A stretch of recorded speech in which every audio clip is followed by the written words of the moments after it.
계시록 11장은 10장하고 마찬가지. 10장에서 11장 다른 계시가 아니죠. 가만히 보면. 그죠? 10장의 내용이 이어지는 거예요. 11장. 그래서 11장도 여섯째 나팔과 일곱째 나팔 사이. 여섯째, 항상 일곱이라는 패턴으로 갔죠. 그죠? 여섯째와 일곱째. 일곱째 나팔이 불면 무엇이 이루어질까요? 재림이 이루어집니다. 그러니까 말세에 일어나는 거죠. 여섯째 나팔과 일곱째 나팔 사이. 말세에 일어날 일을 지금 말하고 있습니다. 근데 11장 1절 2절을 한번 읽어볼까요? 11장 1절 2절. 오늘 11장이 정말 어떻게 보면 굉장히 많은 학자들이 어렵게 연구하는 부분이기 때문에 조금씩 나가보도록 하겠습니다. 그래서 11월부터 12장에 들어갈 수 있도록 맞춰보겠습니다. 자, 11장 1절 읽어. 또 내게 지팡이 같은 가라기를 일어나서 하나님의 성전과 제단과 그 안에서 경배하는 자들을 측량하되 성전 바깥 마당은 측량하지 말고 그냥 두라. 이것은 이방인에게 주었은즉 그들이 거룩한 성을 42달 동안 짓밟으리라. 예. 그 11장, 10장 내용에 이제 이어지는 거예요. 그죠? 같은 계시입니다. 이거를 일부러 사람들이 자른 거예요. 그러니까. 원래 장절은 없다 했죠. 그죠? 성경에. 자꾸 생각해야 됩니다. 다른 계시가 아니라 10장의 그 천사의 계시가 이어지고 있는 거예요. 그죠? 10장에 있는 작은 책을 들고 왔던 그 천사의 내용이 이어지는 거예요. 근데 또 내게 이 천사가 뭐라 그러냐 그러면 지팡이 같은 갈대를 주며 말하기를. 상상해 보세요. 지팡이 같은 갈대가 뭘까요? 이거를 주면서 말하기를 일어나서 하나님의 성전과 제단과 그 안에서 경배하는 자들을 어떻게 하라? 청량하라. 성전을 청량하라는 지시가 떨어지고 있습니다. 청량한다는 게 뭐죠? 청량. 예? 청량한다. 이런 말들을 용어를 모르면 성경 100번 읽어도 의미가 없습니다. 이런 용어들을 다 우리가 이해를 청량한다는 게 뭐죠? 청량한다. 왜 지팡이 같은 걸 왜 줬을까요? 지팡이는 뭘까요? 예, 지팡이는 자예요, 자. 청량한다는 말은 뭐냐 그러면 잘 말해 주셨는데 재는 거예요. 측량한다는 거예요. 이 청량한다는 거는 자로 수치를 측정하고 재는 거예요. 성전을 청량하라는 말은 성전의 모든 구석구석을 다 어떻게 하라? 자로 재고 수치를 측정하라는 명령이에요. 근데 생각해야겠죠, 이제. 왜 근데 갑자기 이 천사가 와서 이 대실망의 경험이 있고, 계시록 10장은 대실망이 있었죠. 배가 이제 이 책을 먹었는데 입에서는 달았지만 배에서는 어떻게 됐다? 되게 쓰라리고 아프죠, 그죠? 배가 너무 쓰라리고 아픈 이 괴로운 이 경험을 한 이때 갑자기 이 성전을 청량하라는 지시가 왜 하늘에서 내려졌을까? 생각을 해야 됩니다. 이 성전을 청량한다는 말은 지난번에 제가 벌써 시간이 좀 오래됐지만 무슨 말씀을 드렸냐 그러면 재림운동에 대한 실패에 대한 뭐다? 재해석이라 했죠. 재해석의 빛이라 했습니다. 이 1차적인 어떤 그런 내용이에요. 그 성전을 청량하고 난 다음에 재림운동이 다시 예언하는 그런 일을 이어가는 것입니다. 다시 말하면 성전을 청량한다는 말을 이걸 이제 수치를 재다는 말도 있지만 평가하다 또는 뭐 측정하다 이런 어떤 의미가 다 포함되어 있습니다. 네. 다시 말하면 성전을 다시금 연구하는 거죠. 재갖고 다시 연구하고 난 다음에 이 재림운동에 대한 재해석의 빛을 받게 됩니다. 다시 얘기할게요. 자, 계시록 11장은 10장과 계시로 이어져 있다 했습니다. 다시 말하면 이 11장의 내용, 일곱째 나팔과 일곱째 나팔 사이, 다시 말하면 일곱째 나팔이 불면 재림이 이루어지기 때문에 말세에 일어나는 일을 말하고 있다. 근데 이 첫 번째 계시록 11장 1절에 보면 어떠한 그 천사가 뭐라고 말하냐면 요한에게 지팡이 같은 갈대를 주면서 하나님의 성전과 제단과 그 안에서 경배하는 자들을 청량하라는 지시가 떨어집니다. 청량한다는 것은 성전의 모든 구석구석을 다 이 지팡이 같은 갈대는 자라 했죠. 그죠? 자로 다 청량하라는 거예요. 근데 왜 갑자기 대실망의 경험이 있고 그 다음에 이제 배가 너무 쓰라리고 아픈 이 괴로운 때 이 성전을 청량하라는 지시가 내려졌을까? 이 재림운동에 대한 첫 번째는 재해석의 빛이라 했죠. 그죠? 첫 번째는. 근데 여기 본문을 보면 성전은 다 청량한데 어디까지 청량하라? 여기 보니까 뭐라 그럽니까? 성전, 하나님의 성전과 제단과 그 안에서 뭐 하는 자들? 경배하는 자들은 청량하지만 이 청량하지 말고 이 바깥 마당은 옆에다 기록해 놓으세요. 이방인의 뜰이라 그럽니다. 네. 이 용어를 우리가 알아야 됩니다. 성전 바깥 마당은 청량하지 말고 그냥 두라. 이것은 누구에게 주었은즉 이방인에게 주었은즉 저희가 거룩한 성을 42달 동안 짓밟으리라. 여기 우리가 다니엘서를 공부했던 그런 많은 용어들이 등장하고 있습니다. 먼저 첫 번째 이 내용을 이해하려면 용어부터 이해해야 되는데요. 지금 이 성경 내용은 전부 다 유대인들이 지금 받고 있는 거죠. 그죠? 유대인이라든가 그리스도인들이 그 당시에 성경을 잘 아는 사람들이에요. 근데 우리는 지금 이 솔로몬 성전에 대한 이해가 없기 때문에 이게 무슨 말인지 정확하게 안 들어와요. 이 그림을 내가 그려놨는데요. 이제 이 뜰을 보면 뜰이 4가지의 뜰이 있습니다. 4군데의 뜰이 있습니다. 제사장의 뜰이 있고, 여인의 뜰이 있고, 이스라엘의 뜰이 있고, 이방인의 뜰이 있습니다. 먼저 이제 지성소가 있고, 성소가 있고, 그 다음에 여기 번제단이죠. 제단이라는 번제단이 있는데, 요 제단이 있는 요 안에는 누가 들어가냐 그러면 제사장의 뜰이라 제사장만이 들어갈 수 있는 그러한 곳입니다. 제사장의 뜰까지. 여기서 출입하는 거예요. 자유롭게 출입하는 거예요. 그리고 이스라엘의 뜰이라 해서 이스라엘 백성들, 유대인들이 들어가는 그 사람들이 머무는 뜰이 여기 이스라엘의 뜰이 있고 바로 옆에 부속 건물 옆쪽에 이렇게 있고 그걸 경계로 해서 여자들이 들어갈 수 있는 뜰이 있어요. 여인의 뜰이라서 여기 뜰이 있습니다. 유대인 중에서 여인들이 들어가는 뜰이죠.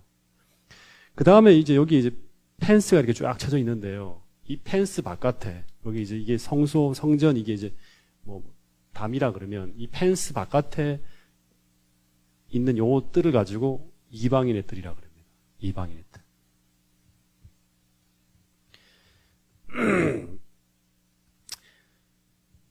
그런데 이 성전 건물 바깥 마당인 이방인의 뜰에는 덮개도 없고, 그 다음에 완전히 어떻게 보면 좀 이렇게 성소라고 완전 경계를 딱 지어놓은 곳이에요. 그래서 이 울타리를 통해서 안과 밖이 엄격하게 구분되어져 있었어요. 그래서 이방인들은 절대 이 울타리를 넘어서 들어가면 안 돼요. 근데 그럼에도 불구하고 이방인 중에서 이 울타리를 넘어서 들어오면 어떻게 되었냐 그러면 당시에 사형이었어요. 죽었어요. 그래서 이제 이 울타리 막 곳곳마다 이렇게 팻말이 붙어 있는데 어떤 팻말이 붙어 있냐 그러면 이 울타리를 넘는 자들은 누구든 죽음을 면치 못한다는 경고판이 이제 이방인의 뜰 들어가는 경계에다가 이렇게 다 적어놨다 그럽니다. 그럼 이런 이해를 가지고 왜 하늘에서 이 성전을 청량하라는 지시가 내려졌을까 다시 생각해 봅시다. 왜 하나님께서 이 성전을 다시 다 청량하라고 했을까요? 이유가 뭘까요? 그리고 계시록 11장에 보면 성전 청량의 대상이 되게 중요합니다. 뭐와 뭐를 청량하라 했죠? 성전과 그 다음에 제단과 그 다음에 그 안에서 경배하는 자들이죠.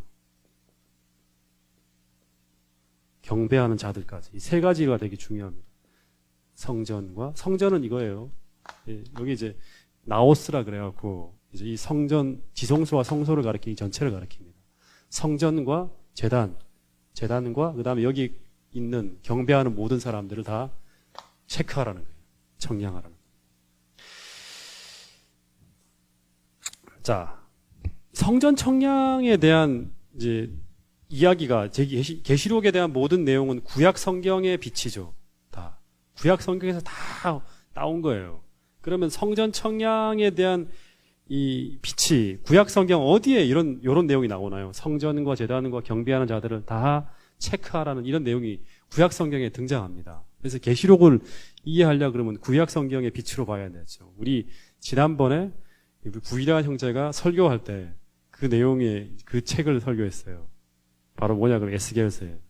에스겔서에 보면 에스겔은 이스라엘 백성들이 성전이 다 무너졌죠. 무너지고 난 다음에 바벨론의 땅에 가 있는데 이제 하나님께서 왜 이스라엘 성전이 무너졌는지를 쭉 설명하고 난 다음에 드디어 에스겔서 40장부터 어떤 내용이 나오냐 그러면 40장부터 시작해서 마지막 48장까지 어떤 내용이 나오냐 그러면 한 사람이, 거룩한 사람이 탁 등장해요. 그러면서 장대를 손에 잡아요. 다시 말하면 성전을 청량하는 장대 똑같아요. 딱 잡고 성전 문부터 시작해서 성소와 지성소, 골방까지 아주 구석구석 세밀하게 측량을 합니다. 그래서 그 에스겔서를 보면 40장부터 43장까지는 제단과 그 다음에 성전 곳곳을 청량하고 난 다음에 44장부터는 어떤 내용이 나오냐 그러면 성전에서 경배하는 사람들, 제사장들과 치리자들과 이스라엘의 모든 지파들을 다 청량하는 내용이에요. 성전과 제단과 경배하는 자들. 네. 여러분, 성전 청량을 왜 할까요? 왜 성전 청량을 하는 목적이 뭘까요? 이경주 집사님. 지난주 화요일날 설교를 참 잘하셨는데, 예. 하는 목적이 뭔지 아십니까? 상식적으로 생각해 보세요. 왜 성전 청량을 하라는 거예요?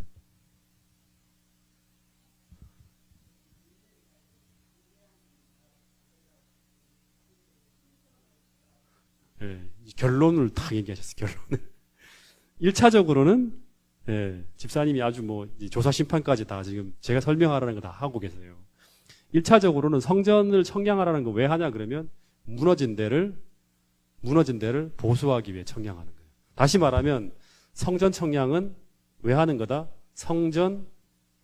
성소를 회복하기 위한 거예요.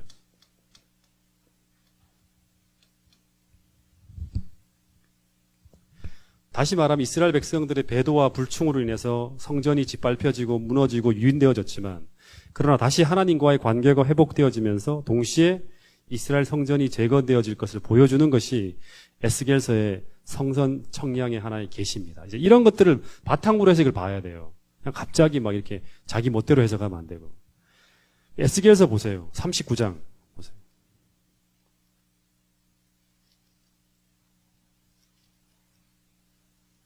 (39장) 25절부터 29절.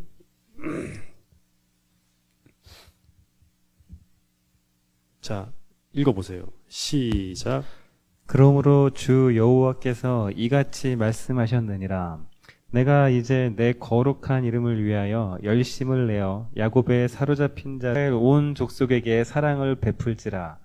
그들이 그 땅에 평안히 거주하고 두렵게 할 자가 없게 될 때에 부끄러움을 품고 내게 범한 죄를 뉘우치리니 내가 그들을 만민 중에서 돌아오게 하고 적국 중에서 모아내어 많은 민족이 보는 데에서 그들로 말미암아 나의 거룩함을 나타낼 때라.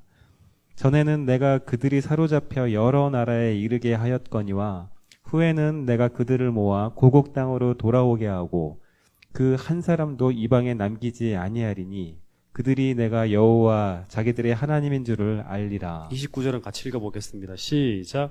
내가 다시는 내 얼굴을 그들에게 가리지 아니하리니 이는 이스라엘 족속에게 쏟았습니다. 나 주 여호와의 말이니라. 그러니까 이 얘기가 반복되는 게 뭐예요? 하나님께서 돌아오시겠다. 이스라엘 백성들을 다시금 돌아오게 만들겠다. 이런 내용이 쭉 반복되고 난 다음에 40장부터 뭐예요? 성전 청량하라는 계시가 이제 비춰지는 거예요. 그러니까 11장에 계시록 11장의 성전 청량의 계시도 뭐다? 에스겔서를 보니까 성전 회복을 위해서 하나님께서 이제 하시는 거죠. 하나님께서 다시금 돌아오기 위해서. 근데 여러분 이제 중요한 것, 지금부터 정신 바짝 차리십시오. 11장은 되게 중요한 내용입니다. 요한 당시에 성전이 있었습니까? 없었습니까? 요한 당시에 성전이 있었습니까? 없었습니까? 성전이 무너졌죠. 요한이 계시받을 당시에는 유대 땅에 유대 예루살렘이 멸망하면서 성전 자체가 없어요. 그러면 무슨 성전을 청량하라는 거예요? 무슨 성전을 청량하라는 거예요? 성소가 없는데 무슨 성전을 그럼 회복하라는 거예요? 무슨 성소를? 예? 요한이 지금 보고 있는 성소는 무슨 성소입니까? 재림교회는 이게 핵심인데 다들 지금 또 꿀먹은 벙어리처럼 계십니까?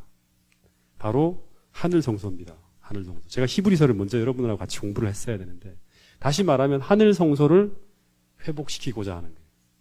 근데 여러분 하늘 성소도 무너집니까? 하늘에 있는 성소도 더럽혀집니까? 더럽혀지잖아요. 다니엘서 다 공부하시고 난 다음에 다 안 하신 것처럼 그렇게 말씀하고 계시면 어떡합니까? 다니엘서 8장을 보면 이 성소가 2300주야까지 계속 성소가 어떻게 된다? 더럽혀진다는 내용이 나와요. 다니엘이 계시를 보고 있는 그 순간부터 성전이 무너졌잖아요. 그죠? 그때부터 시작해서 2300주야까지 성소가 더럽혀진다는 그런 얘기가 나와요. 근데 2300년이 지난 후 언제예요? 2300년이 지난 후는 언제입니까? 2300주야가 지난 후는 언제입니까? 1800. 이 탁 나와야 되는데 44년 공부를 했잖아요. 그렇죠? 이때 성소가 어떻게 된다? 정결해지게 된다고. 그때 성소가 어떻게 정결케 되어야 할 성소는 바로 하늘 성소다. 1844년 이후 정결케 되어야 할 성소는 하늘 성소다. 공부했잖아요, 우리가. 그렇죠? 그래서 다니엘 8장 14절에 성소 정결에 대한 이 빛과 다니엘 8장 14절에 이 성소가 정결케 되어야 된다는 이 얘기. 성소가 정결케 된다는 것은 성소가 회복되어지는 걸 말해요. 예. 이것과 계시록 11장에 나와 있는 성전 청량의 빛은 같은 사건이다. 이렇게 봅니다. 이해가 됩니까? 1844년은 언제예요? 여섯째 나팔과 일곱째 나팔이 부는 그 사이. 예. 그 사이입니다. 계속 공부했어요. 여섯 번째 교회와 일곱 번째 교회, 빌라델비아 교회와 라오디게아 교회, 여섯 번째 인과 일곱 번째 인 사이에 벌어지는 인을 치는 사건. 그죠? 그 다음에 이 여섯 번째 나팔과 일곱째 나팔은 같은 시대예요. 그래서 1844년에 성소를 정결케 하는 이 내용과 하늘 성소를 청량하는 이 빛은 같은 사건이다. 다시 말해서 1844년 하늘 성소에 뭐가 벌어지고 있죠? 지성소 봉사, 곧 대속죄일이 벌어지는 이 시대가 바로 오늘 우리가 지나가는 시대입니다. 그래서 이 대속죄일, 지성소 봉사가 시작되면 하늘 성소가 회복되어지고 정결케 되어지는 역사가 시작되어진다. 네. 근데 지금 우리 박훈환 집사님이 얘기한 부분들을 잠깐 좀 이야기를 하면, 지금 하늘 성소 정결 의식에 이제 위해서 성소가 회복되어질 때 성소의 제단과 지성소와 이 기구들을 다 정결케 하면서 회복시키는데, 근데 성소 정결은 언제나 이런 제단과 성전뿐 아니라 뭐까지? 경배하는 자들의 심령 회복과 언제나 함께 시작돼요. 함께 진행된다는 거예요. 대속죄일 기간에 이 진행하는 의식을 보면. 근데 에스겔서 한 번만 더 보겠습니다. 40장 1절을 한번 보세요. 지금 어렵죠? 지금 갑자기 좀 어렵죠? 다니엘서로 갑자기 왔다 갔다 하니까. 금요일 날도 한 번 더 반복을 조금 할 테니까요. 쭉 따라와 보세요, 먼저는. 40장 1절에 보면 40장부터 성전 청량하는 계시가 나오는데, 우리가 사로잡힌 지 25년 이후 성이 함락된 후 14년 정월 며칠이다? 10일. 그때 이제 하나님께서 성전을 청량하라는 계시가 쫙 임합니다. 예. 근데 이 정월 10일은 대략으로 7월 10일. 7월 10일. 무슨 날이죠? 7월 1일은 나팔절. 7월 10일은 무슨 날이죠? 대속죄일이죠. 역시 구일한 집사님. 예. 7월 10일은 대속죄일입니다. 대속죄일에 뭘 하고 있어요? 성전을 청량하는 일을 합니다. 대속죄일. 예. 그러니까 뭔가 의미 있는 표현이죠. 그죠? 다시 말해서 여섯 번째 나팔과 일곱 번째 나팔 사이에 재림 직전에 벌어지는 이 일은 바로 뭐다? 하늘 성소의 대속죄일에 벌어지는 재림 전 심판이다. 대속죄일 기간에 어떤 일이 하죠? 하나님 백성들 중에서 정말 속죄를 입은 사람들, 어린 양의 피로 정결케 된 사람들, 그 사람들을 하나님 백성으로 인정하고 그 사람들이 초막절, 다시 말하면 장막절에 그 기쁨 속에 같이 대축제에 같이 참여하는 거예요. 근데 축제를 경험하지 못한 사람들은 어떤 일을 당하죠? 백성 중에서 끊어지는 일을 당해요. 성소 봉사를 보면. 이거 다 공부했잖아요. 그죠? 그래서 이 대속죄일은 바로 어떤 날이냐 그러면 나팔절이 7월 1일 날 분다 했죠. 나팔을 부는 게 바로 심판을 준비하라는 게 나팔절에 7월 1일 날 불고 7월 10일 날 드디어 대속죄일 바로 이제 이 날은 심판의 날이에요. 속죄의 날이기도 하지만 심판의 날이기도 해요. 그래서 이 재림전 바로 이 성전을 청량하라는 이 메시지와 동시에 재림전 심판이 있고 난 다음에 바로 뭐가 온다? 예수님의 재림이 있게라는 거예요. 근데 이 계시록 11장은 6번째 나팔과 7번째 나팔 사이에 벌어지는 거예요. 근데 이거와 똑같이 6번째 인과 7번째 인 사이 계시록 7장에서 어떤 걸 우리가 봤죠? 계시록 7장에 인치는 사건이 벌어지죠. 인치는 거. 계속 같이 봐야 돼요. 인치는 사건. 인치는 사건도 똑같이 6번째인과 7번째인 사이에 막간에 등장하는 하나의 메시지입니다. 근데 이것과 같은 시기죠. 그러니까 성전 청량하라는 것과 인치는 것이 같은 일이에요. 네. 같은 일. 인을 친다는 건 뭐예요? 하나님 백성이 누구인지를 확정 짓는 거죠.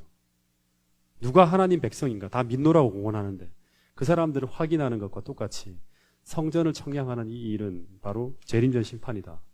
네, 같은 거예요. 그래서 이 성전 청량의 이야기가 계시록 10장에서 온 세상을 떠들게 한 재림운동이 일어나고 난 다음에 실망을 당하고 난 다음에 다시 말하면 언제? 1844년 이후죠. 그죠? 이후에 벌어지는 성전을 청량하라는 이 사건은 바로 하늘 성소를 정결케 하는 2300주야 예언이 딱 시작되는 그 시점과 동시에 시작되는 거예요. 저는 이걸 보면서 막 가슴이 막 소름이 막 끼치고 막 너무 떨렸어요. 와, 재림교회가 이런 빛을 가지고 있구나. 너무나 정확한 거예요. 다니엘서와 계시록이 쫙쫙쫙 맞아 들어가는 거예요. 여러분, 저 혼자 그런 것 같아요. 근데 이 성전 청량의 범위가 성전과 제단뿐 아니라 뭐까지까지 포함된다는 거예요. 사람을 청량한다는 게 뭐예요? 사람을 청량한다는 것은 이 성전을 청량하는 일과 제단을 청량하는 일과 마당에서 봉사하는 사람들을 청량하는 이 일은 바로 이 사람을 청량한다는 건 뭐예요? 사람을 체크하는 거, 측정하는 거. 이 사람이 진짜 속죄받을 믿음이 있는지, 이 사람이 진짜 하나님을 사랑하는 사람인지를 체크하는 거죠. 그러니까 이게 바로 뭐예요? 재림전 심판인 거예요. 근데 다시 계시록 11장으로 들어가 보겠습니다.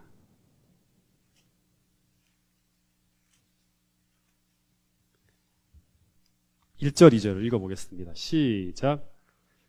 또 내게 지팡이 같은 갈대를 주며 말하기를 일어나서 하나님의 성전과 제단과 그 안에서 경배하는 자들을 측량하되 성전 밭간마당은 측량하지 말고 그냥 두라. 이것은 이방인에게 주었은즉 그들이 거룩한 성을 42달 동안 짓밟으리라. 네. 다시 한번 설명할게요. 자, 재림운동이 이제 벌어지고 난 다음 10장에서 이 실패로 끝났어요. 그런 다음에 바로 등장하는 게 뭐예요? 성전을 청량하라는 거예요. 근데 이 절을 통해서 보니까 에스겔서에서 성전을 청량하라는 말은 어떤 의미다? 네? 성전을 다시금 회복하고 성전을 다시금 정결케 하기 위한 어떤 빛이었어요. 그죠? 네. 근데 이런 의미를 통해서 이런 의미를 통해서 보니까 그 다니엘 8장 14절에 나오는 2300주야까지니 그때 성소가 어떻게 된다? 정결케 된다는 이 메시지하고 성전을 청량하라는 메시지와 같이 연결이 돼요. 근데 1840 언제다? 5째 나팔, 6째 나팔과 7째 나팔 사이, 6번째와 7번째 시대 사이란 말이에요. 예. 거기하고 딱 맞아 들어가는 거예요. 예. 근데 성소를 정결케 한다는 말은 대속죄일이 시작된다는 말하고 똑같아요. 그죠? 성소가 회복된다는 거는. 이 대속죄일은 이 하나님 백성들이 초막절을 맞이하기 바로 직전에 경험하는 하나의 절기였어요. 근데 대속죄일은 하나님 백성들은 속죄를 경험하고 초막절, 다시 말하면 장막절의 그 축제에 참여하게 되지만 이 하나님 백성이 아닌 민노라고 공언하지만 이 하나님 속죄를 경험하지 못하고 하나님의 어떤 그런 백성으로 존재하지 않는 무리들은 백성 중에서 끊어지게 되는 심판의 날이기도 했단 말이에요. 그래서 대속죄일이란 말은 속죄일이기도 하지만 심판의 날이기도 해요. 그래서 7월 1일 날 나팔절을 불면서 이 심판을 준비하라는 메시지가 등장하고 7월 10일 날 이 바로 대속죄일이 시작되는 거예요. 그래서 성전을 청량할 때 성전과 재단뿐 아니라 사람까지 같이 청량하는 거예요. 성소 회복을 위해서. 마찬가지로 이 대속죄일 기간에 1844년 이후에 하나님 백성들은 초막절을 준비하기 위해서 장막절, 재림을 준비하기 위한 마지막 하나님의 어떤 일, 재림전 심판이 진행된다는 걸 확인할 수 있습니다. 근데 본문을 보면 이 심판은 이제 여기 보니까 어떤 말이 나오냐 그러면 청량을 받는 사람, 다시 말하면 심판을 받는 사람들은 어떤 사람들이죠? 본문을 보니까 성전과 제단과 그 안에서 경배하는 자들을 어떻게 한다? 청량하되 성전 바깥 마당에 있는 사람들 어떻게 청량하지 말고 어떻게 하라? 그냥 두라는 거예요. 다시 말하면 심판을 받는 사람, 복을 받는 사람들이에요. 본문을 보면 심판을 받는 사람들은 축복의 사람이죠. 그죠? 다시 말하면 이 내용을 그대로 보면 이 심판에서 제외된 사람들은 위험한 사람들이에요. 그죠? 다시 말해서 이 심판은 하나님의 울타리한 성소 안에 머물러 있는 모든 자들을 위한 심판이에요. 그래서 이 심판이 끝난 후에 그 다음에 있을 일은 다니엘 7장 22절의 말씀처럼 때가 이르면 성도가 나라를 얻게 된다는 선언으로 이어지는 거예요. 이 심판은 어떤 심판이냐면 하나님 백성들을 위한 심판이에요. 이제 이 내용은 나중에 뭐 또 공부를 하실 수 있을지 모르겠지만 이 심판은 악인들을 위한 심판은 아니에요. 악인들을 위한 심판은 언제죠? 천년기죠. 그죠? 네. 여기는 민노라고 공언하는 하나님을 민노라고 공언하는 하나님 백성들을 위한 심판이에요. 그 심판은 어떤 심판이에요? 이 사람들이 속죄를 경험했다. 대속죄일. 그래서 죄를 완전히 도말을 하고 무죄를 선언하고 의롭다고 선언하고 하나님 백성으로 영원히 인을 치기 위한 그런 어떤 심판이라는 거예요. 이 심판은. 그래서 무죄를 선언하고 살게 하기 위한 그런 심판이에요. 그래서 이 심판은 뭐다? 복음이다. 이렇게 되는 거예요. 영원한 복음 속에 포함되는 거예요. 사단은 끝없이 참소해요. 이 사람 죄가 있다. 이 사람 용서를 당신 백성 아니다. 내 것이다. 계속 이런 참소하는 일이 벌어지는 거예요. 근데 마지막 이 대속죄일 기간에 하나님께서 당신의 백성을 찾으시기 위해서 이제 인을 치게 돌아다니잖아요. 돌아다녀서 믿음이 있는 당신의 백성에게 인을 치시고 무죄를 선언하시고 인을 치시고 이제 하늘나라로 데려가기 위한 마지막 작업을 하시는 거예요. 하나님 백성의 신원을 위한 심판이다. 그래서 인치는 사건과 계시록 7장의 인치는 사건과 이 심판은 같은 사건이다. 그래서 이 심판을 거친 무죄 선고를 받은 사람들이 하나님의 백성으로 인쳐진 사람들이 그 다음 환란 날에 이제 나중에 공부하겠지만 7 재앙의 때 환란 날에 하나님의 손으로 덮어지고 보호되어지는 거예요. 다시 왜냐? 그래서 다시 말해 믿음으로 성소의 뜰 안에 머물러 있는 것으로 발견되어지는 모든 사람들은 심판에서 승리한다. 이 성소의 뜰 안에 머물러 있다는 건 뭐예요?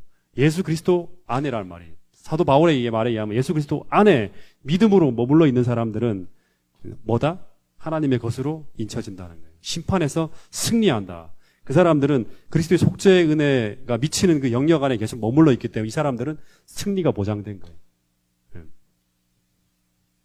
우리의 삶의 위치가 그리스도 아닌지를 늘 우리의 주소로 살펴보라 했죠. 내 삶의 태도와 그다음에 방식과 살아가는 모든 모습들이 믿음으로 살고 있는지, 예수님 안에 머물고 있는지, 아니면 내 방법대로, 내 방식대로 살고 있는지 늘 점검해 봐야 됩니다. 그 스가랴 2장을 하나만 좀 더 보겠습니다.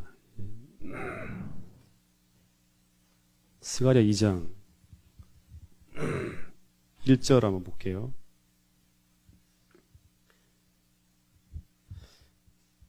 내가 또 눈으로 들어본 즉 한 사람이 성냥줄은 뭐예요? 이렇게 옛날에 보면 이제 그 공사판에 보면 이렇게 이제 먹줄 알죠? 청량줄. 먹줄을 띄우는 측량하는 거예요. 똑같이 청량하는 거예요. 그렇죠? 내가 어디로 가느냐 물은즉 내게 대답하되 예루살렘을 청량하여 그 장광을 보고자 하노라. 이 예루살렘 전체를 다 청량하려고 하는 거예요. 그러니까 다시 말하면 뭐 예루살렘이 무너졌기 때문에 그걸 다시금 재건하기 위해 청량하는 거예요. 내게 말하는 천사가 나가며 다른 천사가 나와서 그를 맞으며 이르되 너는 달려가서 그 소년에게 고하여 이르기를 예루살렘에 사람이 거하리니 사람이 없는 땅인데 다시 되게 된다는 거예요.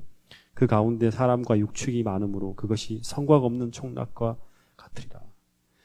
근데 성곽이 없어. 이제 예루살렘이 다 사람들이 사는데 왜 성곽이 없냐 그러면 5절 읽어보겠습니다. 시작. 여호와의 말씀에 내가 그 사면에서 뭐가 되며 불성곽이 되며 그 가운데서 영광이 되리라. 하나님께서 당신의 백성들 어떻게 한다? 이를 치시면 불성곽이 되어서 지킨다는 거예요. 심판에서 하나님 백성으로 인쳐지면 불성곽이 되시면서 하나님이 영광이 되리라 하는 거예요. 그 다음 또 읽어보겠습니다. 6절 시작. 여호와의 말씀에 내가 너를 하늘의 사방 바람같이 흩어지게 하였거니와 옛날에는 이제 너희는 북방 땅에서 도망할지니라. 여호와의 말이니라. 계속 읽어보겠습니다. 7절 시작. 바벨론 성에 거주하는 시온아 이제 너는 피할지니라. 만군의 여호와께서 자, 바벨론이라는 곳은 어디예요? 이방인의 뜰이에요. 지금 이방인의 뜰인 거예요. 그러니까 하나님 은혜가 머물고 있지 않은 그런 곳이 있는 것을 어떻게 하나? 나오라는 거예요. 나와서 어디로 가라? 성소의 뜰. 하나님 예수 그리스도 안으로 너희 주소지를 옮기라는 거예요. 돌아오라는 거예요. 믿음으로 돌아오라는 거예요. 믿음을 회복하라는 거예요. 그리스도 안에 머물라는 거예요. 자, 다음 8절 계속 읽어보겠습니다. 시작. 그렇게 되면 만군의 여호와께서 이같이 말씀하시되 너희를 노력한 열국으로 영광을 위하여 나를 보내셨나니 무릇 같이 읽어보겠습니다. 시작. 무릇 너희를 범하는 자는 그의 눈동자를 범하는 것이라. 당신의 백성을 건드는 사람들은 건드는 그러한 어떤 존재라도 그건 누구를 건드는 거예요? 하나님의 눈동자. 눈동자는 뭐예요? 가장 예민한 곳이죠. 그죠? 건들기만 했다면 하나님이 반응하는 거예요. 그 정도로 우리를 예민하게 보살피시고 지켜주신다는 거예요. 어떤 사람들을 다시 말해 예수 그리스도 안에 믿음으로 거주하는 자, 그 사람들은 심판에서 이기고 무죄를 선고받고 하나님의 백성으로 인쳐지고 그리고 하나님께서 환난 날에 어떻게 하신다? 눈동자와 같이 지켜주신다는 것이 바로 이 계시록 11장을 통해서 심판에 담겨있는 하나님의 복음이에요. 그러니까 오늘 우리가 심판을 두려워하는 것이 아니라 내가 예수 그리스도의 보혈을 의지하는 믿음이 있다면 하나님께서 나를 어떻게 하신다? 나의 죄를 속죄하시고 무죄 선고하시고 인치시고 보호하신다. 예. 이 믿음을 가지고 살게 되기를 간절히 바라겠습니다. 그런데 다시금 돌아가 보겠습니다. 이 이방인에 들어있는 이방인들에게 거룩한 성이 42달 동안 짓밟히겠다 그럽니다. 딱 한 3, 4분만 더 하고 5분 안에 끝내겠습니다.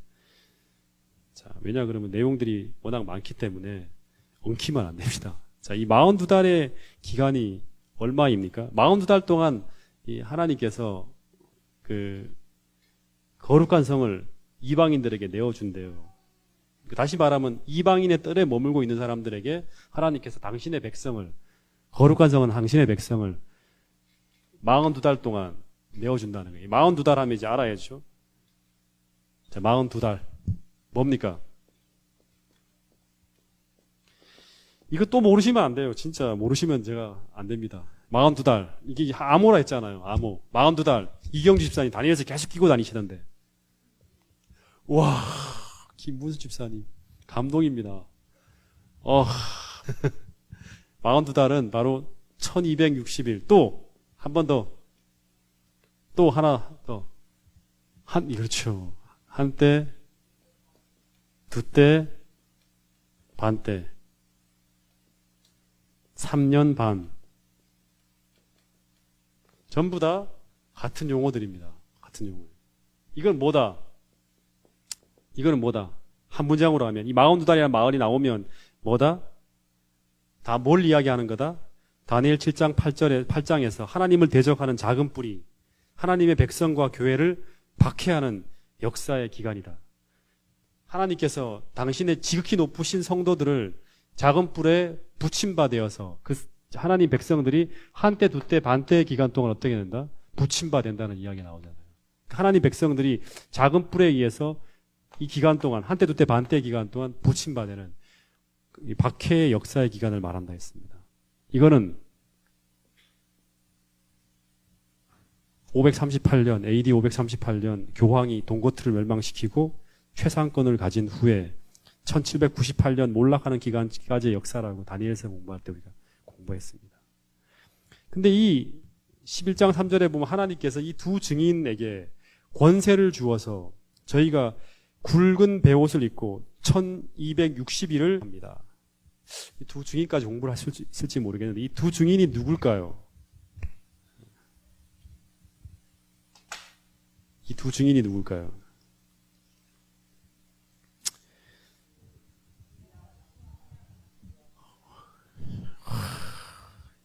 감동입니다. 예. 자, 예. 한번 4절부터 6절까지 한번 읽어보겠습니다. 자, 4절부터 6절까지만 한번 읽어보겠습니다. 시작. 내가 나의 두 증인에게 권세를 굵은 베옷을 입고 1260일을 예언하리라. 이는 이 땅에 주 앞에 섰는 두 감람나무와 두 촛대니 합니다. 예. 자, 이 두 증인이 두 감람나무와 두 촛대라 했죠, 그죠? 이제 요거는 다음 주에도 공부를 할 텐데 간단하게 말하면 두 증인이 뭘 의미하냐면 집사님들이 아주 뭐 진짜 예수까지 막 다 해오시는가 봐요. 자, 이 두 증인이 두 감람나무와 두 촛대라 했는데 요한복음 5장 39절에 보면 어떤 말씀이 있냐 그러면 예수님께서 성경이 누구에 대해 증거하는 거다? 성경이 누구에 대해 증거하는 거다? 나에 대해 증거한다. 그렇죠. 나에 대해서. 다시 말하면 나는 누구예요? 예수님이죠. 그렇죠? 예수님을 증거하는 것이 뭐예요? 성경이란 말이에요. 성경은 예수님의 증인이에요. 그죠? 그리고 요한도 요한계시록 1장 1절에서 하나님 말씀 2절인가요? 하나님 말씀과 예수 그리스도의 증거로 예수님을 증거하는 게 바로 뭐냐? 신약 성경입니다. 증거로 말미암아 환난을 당한다. 밤모섬에 내가 하나님의 예수 그리스도의 증거와 하나님의 말씀으로 말미암아 밤모섬에 갇혔다. 신약 성경이 바로 예수 그리스도의 증거라고 얘기했어요. 증거라고. 그래서 이 두 증인으로 표상된 이 두 감람나무와 촛대, 다시 얘기할게요. 두 증인이 두 감람나무와 두 촛대예요. 촛대라 그러는데 이 두 감람나무와 두 촛대가 성령의 역사를 통해서 온 세상에 빛을 발하고 있는 거예요. 이 감람나무는 성령을 상징하죠. 그죠? 감람나무를 통해서 이 촛대를, 감람나무를 통해서 세상의 빛, 촛대, 이 성령의 빛이 쫙 발해. 이게 바로 신구약 성경을 지칭한다고 할 수 있다고 합니다. 우리가 잘 아는 시편 119편 105절에 보면 뭐라 그러죠? 하나님 말씀은, 이건 외우잖아요. 하나님 말씀은 내 발의 등이요, 내 길에 뭐다? 빛이다 하는 거예요. 하나님 말씀이. 정리가 되죠. 그죠? 자, 그래서 이 두 증인은 신약과 구약 성경인데 여기에 대한 자세한 내용들은 제가 금요일 날 40분이니까 이어서 가도록 하겠습니다. 그래서 오늘 지금까지 공부한 내용들을 좀 한번 여러분들 좀 잘 정리해서 계시록 11장을 우리가 이해하는데 어려움이 없었으면 좋겠습니다. 되게 중요한 내용이니까요. 잘 공부해 보도록 해보겠습니다. 하나만 정리하면 이제 이 성전 청량이라는 것은 계시록 7장에 나와 있는 인치는 사건과 같은 사건이다. 같은 사건이다. 다시 말하면 성전을 청량한다는 것은 성전을 회복한다는 거예요. 그죠? 왜 청량하느냐? 아무 목적 없이 청량하지 않아요. 성전을 회복한다. 다시 말하면 하나님께서 돌아오시기 위해서 준비하는 거예요. 그죠? 다시 말하면 하나님께서 이 땅으로 다시금 돌아오시는 게 뭐예요? 재림이잖아요. 그 재림을 위해서 성전이 회복돼야 돼요. 하늘 성소가. 다시 말하면 하나님 백성들의 모든 죄가 하늘에 지금 계속 쌓이고 있는데 이 죄가 완전히 도말되어지는 일을 하는 게 바로 뭐냐 그러면 대속죄일 기간이에요. 대속죄일 기간.